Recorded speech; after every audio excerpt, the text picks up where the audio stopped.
I guess making them.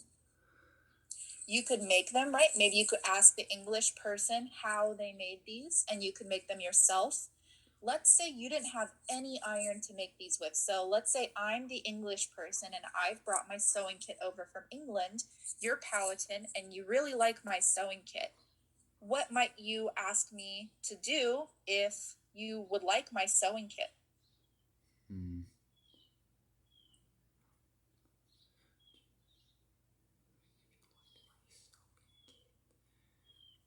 How do you think you could convince me to give you my sewing kit? Maybe trade something. Very nice, trading something. And that's what the English and Powhatan are going to do. When the English arrive, they don't have a lot of time to farm, and they're not that great at it. So the Powhatan are great at farming. They're going to trade food with the English for things like metal tools and also items like beads that they think are really pretty. So sometimes useful tools and sometimes just things they really like. I mean, I'm sure you have things you really like, maybe some of your stickers or drawings or figurines or things like that. Maybe you have a favorite t-shirt. And so you are willing to trade with a store to get those items. Essentially, you're trading money for that item. The only difference is they were trading items for items. So the English had metal to work with, and the Powhatan really wanted their iron. So when we look at English objects, we see a lot of metal as well. So I have another piece of technology here. So we saw the sewing kit. I'm going to tuck that away real fast. This one might look a little different than something you're used to. So it's a wooden box, and it has a clasp here that opens up. Now on the inside, it has two pieces of technology, and I'm going to have you help me identify them. The first piece of technology is right here on the bottom, and it might look kind of familiar to you. You might have seen something like it before, and it's right here. It's a compass. Have you seen anything? A compass, very nice. So this whole clasped box here is called a diptych, which is a funny name, but all that means is that it's got a compass and the other piece of technology. It's really difficult to see. Can you see these kind of numbers here in a circle? Yeah. It has these numbers in a circle, and it also has this strange piece of string stretched out between the two sides of it. Now, to use this strange piece of technology, I would have to stand in the sun and I would hold it out like this, and something happens with the line and the numbers. Any guesses what this might be? This one's a little trickier. Is it like telling you where to go and what time you'll be there? Oh, I love that idea. It tells me where to go and what time to be there. The compass tells me what direction I'm facing.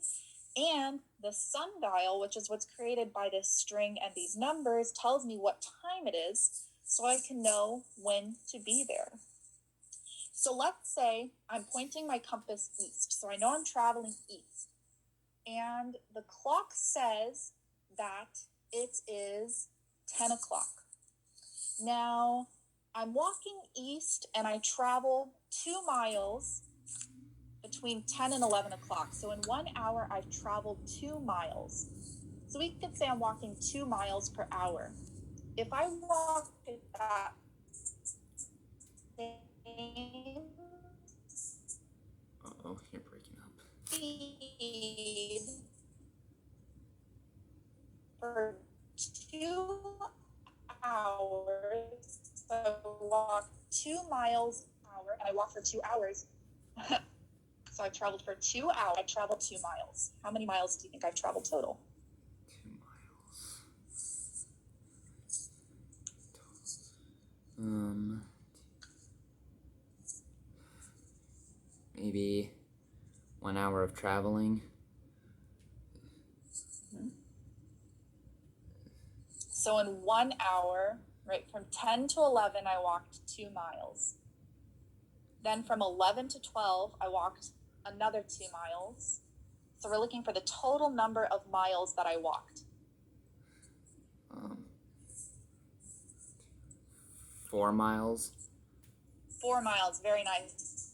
And how did you get 4 miles? for walking 2 in each hour. Mm-hmm. You get 4. Very nice. Okay, we'll cover 2 more objects here. One of them is very tricky. If you get this object correct, I'm going to be very impressed because most people have never seen these items before. So I'll start you out with the easier one of the 2. The second one's difficult. So this right here, what does it kind of look like? Just a black ball. Just a black ball, and it's very tough. You can hear it if I knock it against the wood. It's very hard, and it's it's kind of big. I mean, it's small, but for just a ball of metal, I'll give you that hint. It is metal. It's kind of large. Now, the English come here in 1607, and they're very, very worried about the Spanish attacking because the Spanish have already claimed Virginia. They're calling this area Florida, and they don't want the English to be here. So the English are scared of the Spanish attacking. So what's something they might bring with them if they're worried the Spanish are going to attack them? Maybe a cannon.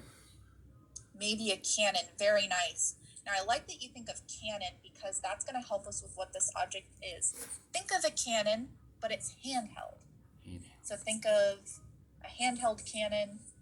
What do you think we might call a small cannon that you hold in your hand? Maybe a cannon rifle. A cannon rifle. I like that. You're exactly right. We're thinking of a rifle. In fact, we're thinking specifically of a musket. So if we think of a musket, what do we think this small metal ball would be?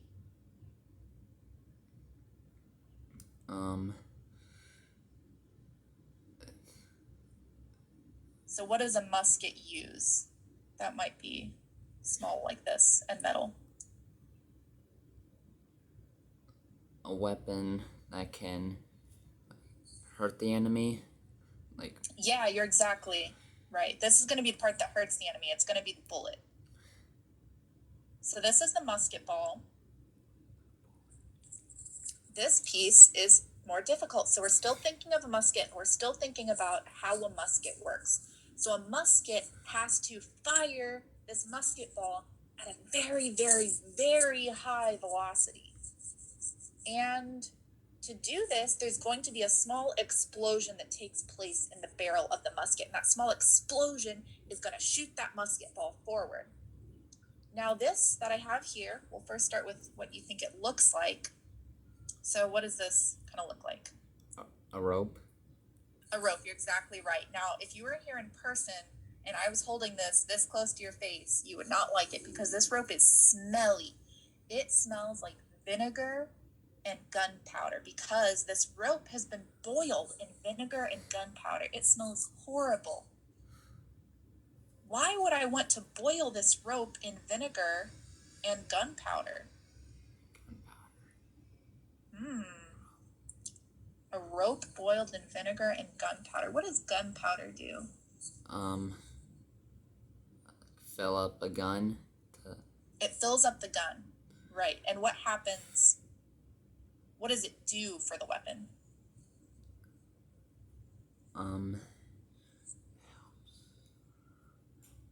It helps fire it up. It does. It helps fire it up. The gunpowder is what explodes to cause that little explosion. When the gunpowder is ignited, that explodes, that propels the musket ball forward. And this rope boiled in gunpowder is supposed to catch on fire. That's what the gunpowder is for. And this rope is going to be what descends into the pan filled with gunpowder so that it explodes and projects the musket ball forward. And for that reason, this is called a slow match. The word match should be familiar because we already know that matches are something you light and they burn. So you can light a candle or maybe a jack-o'-lantern, candle and a jack-o'-lantern. And so this is essentially a 17th century match. They didn't have little wooden matches like we have today. They weren't invented until a lot later. So this is just a really, really big match. These could be feet long. And musketeers, people who fired muskets, would have massive coils of these stinky ropes right there on their person so they were ready for battle.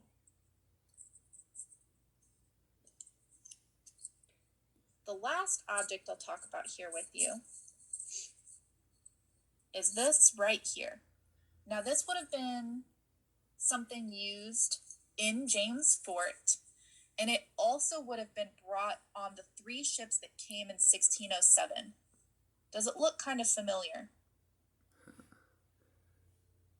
Might have something kind of similar in your house. Can it be a calendar? I like that idea. Not quite. It's a lot more simple than that. So it's pretty flat. It's got some little holes that were made into it. It's got kind of an interesting texture. And you might find this in your kitchen.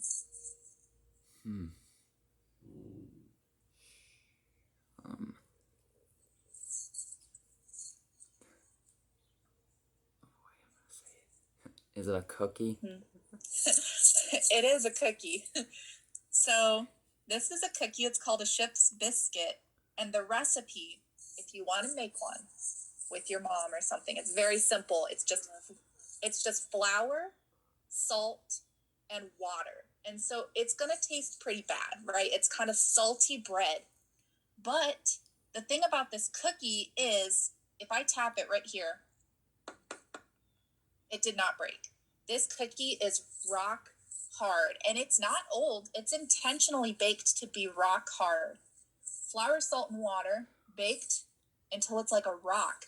Why, if we were Jamestown settlers, why would we want these rock biscuits on our voyage across the ocean? What do you think?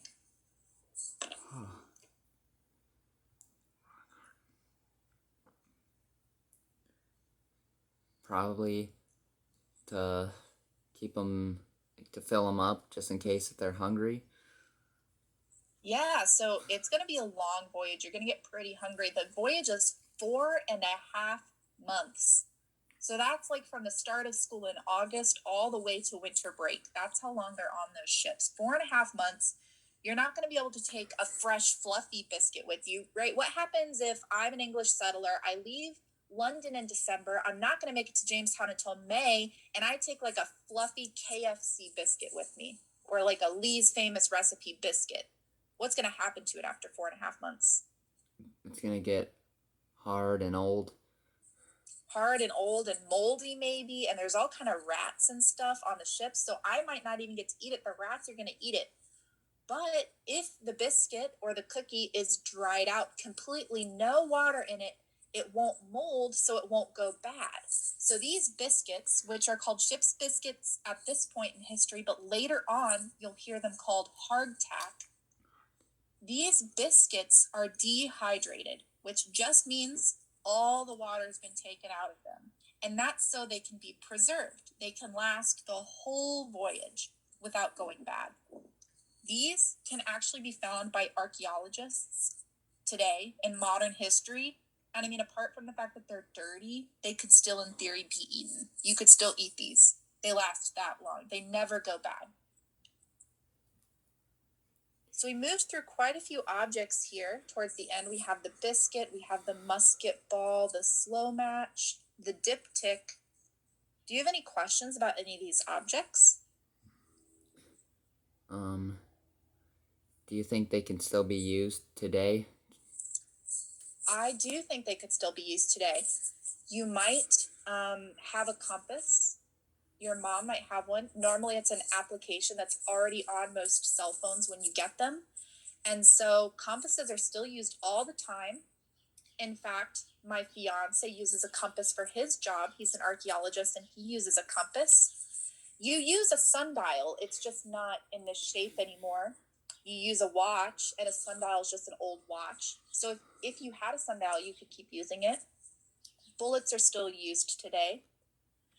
We still use matches today. We still have cookies today. Maybe they're not as gross as this cookie, but we still do have cookies. We do have dehydrated food, so food that all the water has been taken out of so it lasts. You might have a food item in your pantry that it's hard. You have to add water to it before you eat it, and it's put in your pantry and it'll last forever. It'll never go bad. Do you have any ideas what that might be? think of foods you might eat at home that you first have to boil before you eat it. And if not, it would be really gross. Maybe noodles that haven't been cooked. Exactly. Noodles that haven't been cooked. Pasta is dehydrated so that it lasts, right? You could leave a box of pasta in your cabinet forever and it wouldn't go bad. But you have to boil it in water before it's really that appetizing to eat. So these are all things, technology that we still have today. We still have noodles, dehydrated food, even the powhaten objects, the shell. We still have scrapers today that we use. People still hunt with arrows today. So all of these things are just old versions of tools we still have. Do you have any other questions about any of these? Do they still use the hook for fishing? So fishing hooks are still used. Normally they're metal now because it's a lot easier to make a metal fishing hook. A machine can make that than it is to make a bone fishing hook. But if for some reason you had a deer knuckle bone sitting around your room and you wanted to turn it into a fish hook, you could if you wanted to.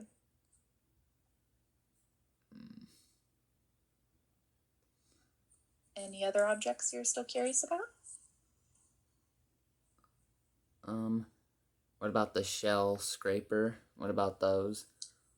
The shell scraper can still be used. In fact, how about we take a short little trip to see the shell used to show you that it's still something, even though mine's not very sharp, I could still use it right now if I wanted to. In fact, I have used it before. So let me put some of my objects away. And I'm glad you have a question about how all these objects are being used, because what I believe is going to happen, my mom, Samantha, she's going to be taking you around the museum here.